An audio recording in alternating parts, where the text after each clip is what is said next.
Good evening and welcome. Tonight we're going to be going over the history and geography of Slovakia. Let me grab my pencil. My cat's in my lap. He's trying to get out. There we go. He just had a bath, so he's very upset right now. So anyway, Slovakia, meanwhile, as you can see here, is a landlocked country in Central Europe.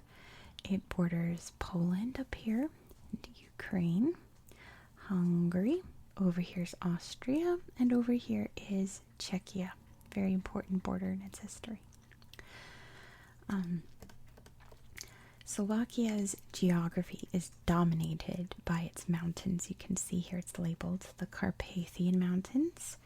There are some big stretches of the Carpathian Mountains that take up nearly all of Slovakia. You can see all right here.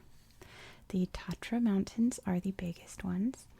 And you know what? I'm actually going to show you a picture in this book. I'm going to flip through this book tomorrow for you because I'm going to whisper parts of it to you because it's a really tingly book in my opinion. But there's a really good geography or physical map in here. Let me just flip to it. 1 second. Here it is. So, you can see all of the many mountain ranges here. So the Tatras, like I said, are the main ones. There's the lesser Tatras, the greater Tatras, and the low Tatras. These are the high Tatras. There are some very famous peaks right up here you can see. It is a set of like 3 big mountains which are on their flag. This mountain right here is called Krivania, and it's like the most, how do I say? It's like considered the most beautiful of all the mountains in Slovakia. It's considered a point of national pride. But the highest peak is right here. This book very kindly shortens the name.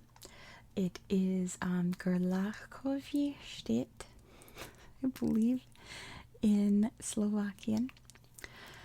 But yeah, many mountains, lots of skiing and ski jumping and all of those like snowy winter mountainy sports happen all over these mountains.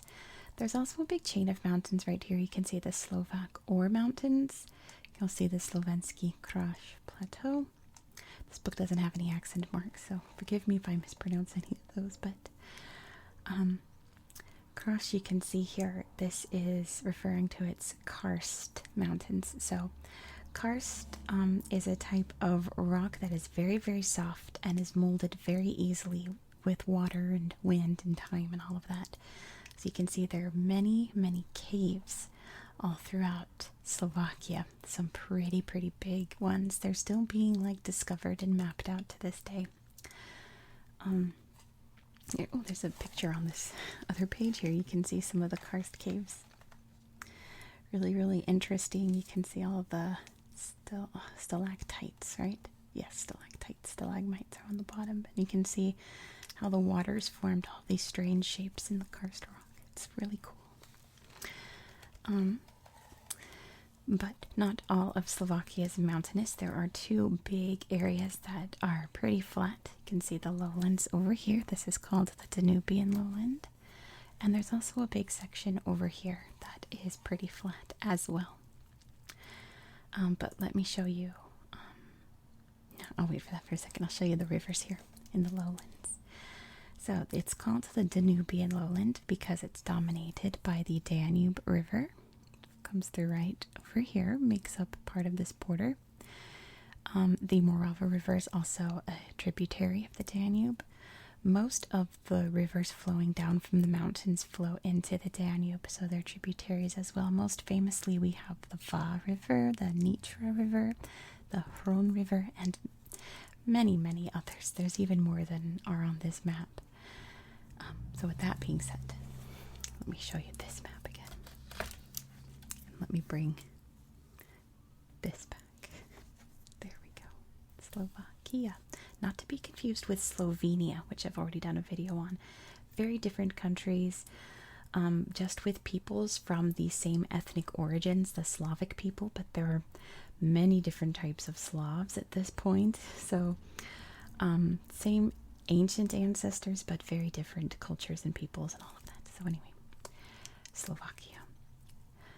The major city and biggest city and capital city is right here, Bratislava, on the Danube River. You can see it making up the border there with Hungary and Austria as well, technically. Yeah, the next biggest city is on this side. It's Košice, in this other flat area over here. And Nitra is also an important city that I'll mention in its history. But yeah, these flat plains, very dominated by the rivers, and when you have flat land and rivers, you get agriculture, of course. So lots and lots of crops are grown in these areas. My cat has crawled up into the closet, so okay. He's very upset by his bath, but he's so soft now. He has eczema like me, so he needs his baths anyway. So I lost my train of thought. Thank you, cat. The flatlands, yes, the farming land. Very fertile areas, but Slovakia actually has a very different kind of major export. Slovakia, believe it or not, is the largest exporter of cars in the world per capita. Believe it or not. They produce more cars per capita than any other country in the world. And that's because, there's not like a Slovakian car like there are American cars, German cars, Japanese cars, like that, Korean cars. But there's all sorts of different car companies that have manufacturing plants all throughout Slovakia. So Slovakia pretty much makes all the cars. It's very interesting. But Slovakia has a really, really incredible history. It goes way, way back. So let me get into it. The earliest human artifacts found in Slovakia date from 270,000 BCE. That's way too long ago. A Neanderthal cranium has been found in northern Slovakia. That's super cool. Also lots of prehistoric human skeletons and lots of tools. And actually the oldest statue of a woman was found in what is now Slovakia. It's called the Venus of Moravany, I believe. It's made out of mammoth bone. It's a really interesting little statue, but definitely of a woman. You can definitely tell. There were many, many ancient cultures that lived all throughout what is now Slovakia in ancient times. Too many to mention. The one that I will mention are the Celts. They moved into the area around 500 BCE, integrated with the people that were already there, and established lots of different cultures and ways of life, customs, things like that. And then in the year 2 CE, the Romans came. They considered anything past the Danube here to be barbarian land. I forget the word for it. They had an actual word for it in ancient Roman. So they had set up little towns and forts along this side of the river. They technically established part of what is now like the suburbs of Bratislava. And they would occasionally go to war with the Celtic tribes and some of the Germanic tribes that lived on the other side of the river. But it never really came under Roman rule because they just stopped there. After the Roman Empire kind of moved out of the area, the Huns came. They crossed the Danube River in the year 377, led by the famous Attila the Hun. They took over the area for a while, but after Attila died, his whole little empire started to slowly fall apart. And they were replaced by the Avars, who were part Hun, part, I think it was Turkish. They were a whole different little tribe of Huns, technically, but they moved into the area, set up their little empire. And then the most important ethnic group, the Slavs, arrived in sometime around the 5th century. They kind of integrated with the Avars, but kind of didn't. By the 7th century, I want to say, they had totally split off in this region. led by a guy named Samo, who formed what is now known in history as Samo's Empire or Samo's Kingdom. It never really had like an official name for their culture. I might do a podcast episode about Samo's Empire because it's really interesting. But once again, after Samo died, his little empire began to weaken and fall apart. So by the 8th century, the Principality of Nitra was formed, the first real like official kingdom as we know it today. They joined up with their neighbors in Great Moravia around the year 830, and they were two separate entities, but they were under the umbrella of Great Moravia. At one point, the king of Great Moravia and the Principality of Nitra were brothers, and they quarreled, but I'm getting ahead of myself. The Principality of Nitra and Great Moravia were Christian nations, and in order to spread Christianity a lot easier, they asked the Byzantine Empire to send someone over to help, and they sent Saints Cyril and Methodius over to help translate like the scriptures and teachings into the Slavic language. And we know Saint Cyril from the word Cyrillic, who invented what is now today the Cyrillic alphabet, as well as what is now the Slavic alphabet. And that influenced many different alphabets all throughout the world. So, eventually, that little kingdom fell apart. Like I said, both kingdoms at one point were ruled by brothers who quarreled, and that greatly weakened the empire. So, the Hungarians moved in next, not the Huns. By now, they were the Hungarians. They annexed the area and made it into their territory, which officially became known as the Kingdom of Hungary in the year 1000. And they stayed in power for a long time. Long time. The biggest hiccup in that control from the Hungarians were the Mongols. They invaded in 1241. Of course, being Mongols, they destroyed everything in their path, which led to a great famine after they had done their damage. And kind of in like the centuries following that, there was a big immigration of different cultures into this region, mainly from Germans who brought Lutheranism with them, and Jews who obviously brought Judaism with them. Really interestingly, if you look at some of the ancient churches, like the wooden churches throughout Slovakia, they have this really interesting mishmash of architectures from all over Europe. You can see Polish influences, German influences, even some Swedish, and they're just really beautiful churches. Each one is unique in their own really beautiful way. Also, many castles were built all throughout Slovakia, many of which are still standing today. The one on the cover of this book technically is still standing, but it was abandoned and suffered a really terrible fire. But it was built, I think, just before the Mongol invasion, because it was really used to deter and fight back against the Mongols.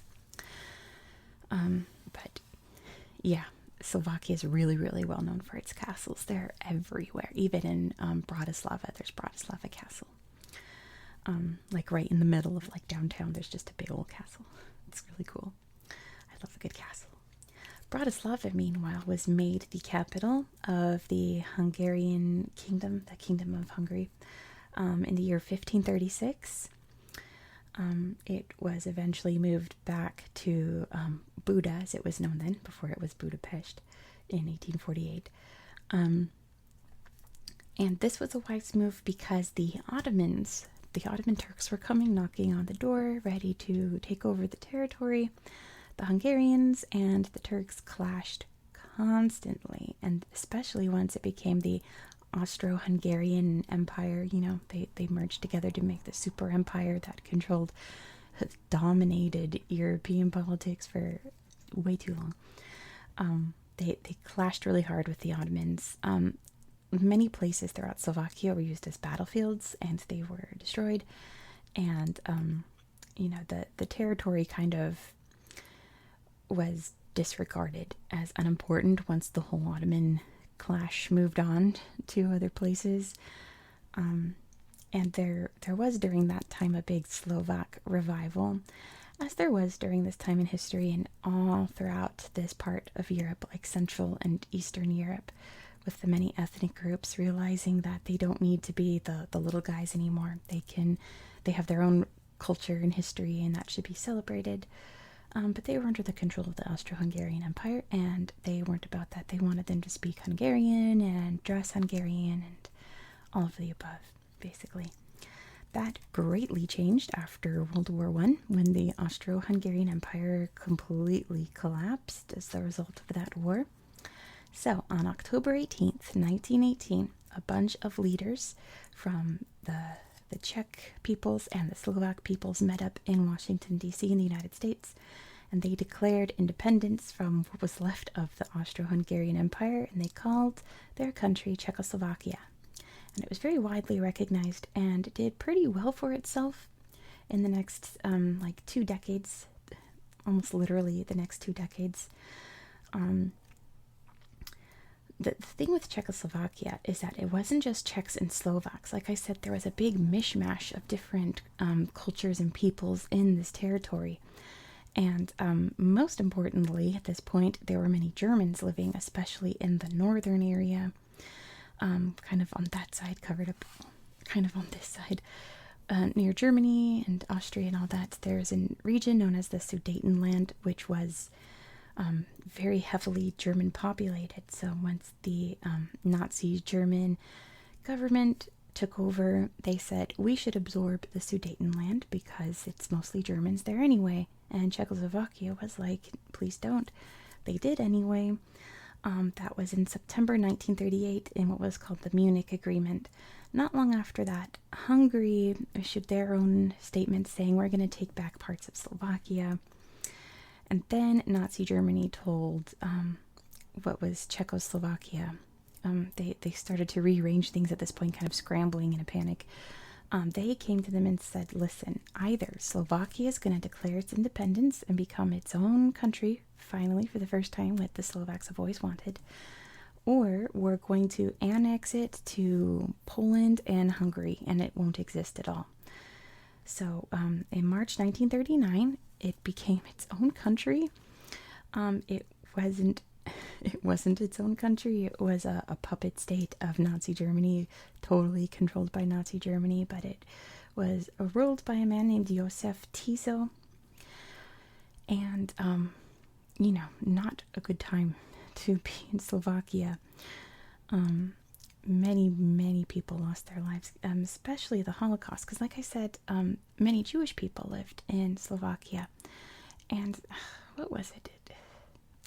First of all, like I say on my channel, whenever we discuss something really horrible, we just mention it briefly and move on, because this is a relaxation channel. Obviously, we remember and memorialize those who lost their lives during the Holocaust, but we're not going to go into extreme details about it because this is a relaxation channel. But let's just say that entire Jewish communities were wiped out. They've never really recovered to this day. I want to say it was something like 90% of the Jewish population lost their lives. Anyway, it's really sad. Not to mention the Romani and other ethnic minorities, or, people who tried to fight back, rebels and all of that, were also sent to concentration camps. There was a word for it.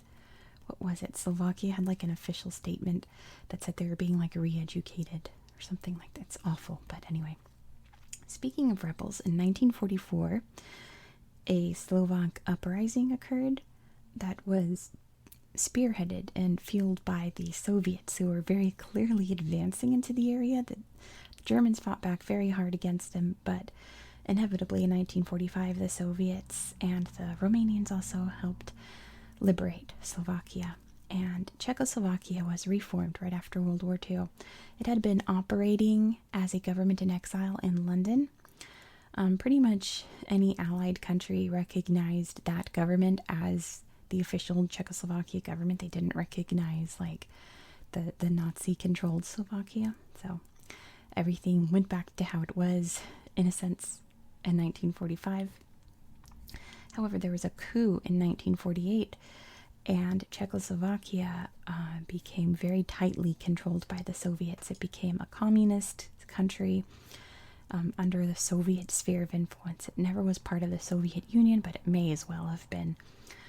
And it contained all the bells and whistles of the Soviet lifestyle and government, state-run everything, you know, the architecture, all of that. I have covered the Czech Republic in my series. It was the very first country that I covered, so I do have a big video on that where I go into a lot more detail, especially about this point in history, because here's where they really merged together, since they're the same country at this point. But in 1968, the Prague Spring happened, which was a big uprising in Prague, the capital of the Czech Republic, right over here. The Soviets invaded and killed many people who were protesting. It really led to an international outcry about how things were going here in Czechoslovakia. A few countries, I know Albania, there's one other I forget, but Albania for sure, pulled out of their Soviet alliance because of the Prague Spring and how the Soviets reacted. And that eventually led to the 1989 Velvet Revolution, which was a peaceful protest, a massive peaceful protest, right when the Soviet Union was collapsing. So it led to the end of communist control. And yeah, Czechoslovakia became its own thing, away from the Soviets that were falling apart anyway. However, the Slovaks were very worried that they were just going to be swept under the rug once again, as they had throughout their entire history. Like, literally the only people who didn't sweep them under the rug was Hitler, and even then, you know, the wrong way to do it, obviously. So they really wanted to be more recognized in the government in Czechoslovakia, and they decided to do it in a peaceful way. On July 17th, 1992, they declared themselves their own sovereign state, and they worked together with what is now the Czech Republic, with that government, to come to an agreement to peacefully split right here. That happened on January 1st, 1993, and it's known as the Velvet Divorce. Very clever. Of course, the Velvet Revolution, the Velvet Divorce, being named that because they were very peaceful and it went very smoothly, like velvet. Slovakia has really been on the up and up ever since. Same with the Czech Republic. These little countries have been doing really, really well for themselves, economically, politically, everything, you know. They joined NATO and the EU in 2004. They adopted the euro, and the passport is a really, really good one all throughout the world. And in 2019, Slovakia elected their first female president, Zuzana Čaputová, I believe. I hope I didn't butcher her name, but she's the current president at this time of filming. And yeah, considering that we're going through a global pandemic, no one's doing well at this point, but overall, as a whole, if COVID-19 never happened, Slovakia would be doing fantastic, considering all of the trials and tribulations they went through. It was like, finally, once they were given their own country to rule, they got what they wanted finally after, gosh, what was it? Since Samu's empire in the 7th century. Slovakia is just killing it. They've been doing great. So, with that being said, I'm going to end the video here. I'll see you tomorrow for some pretty pictures and whispers about Slovakia. I hope you found this video relaxing and educational, and I hope that you have a very good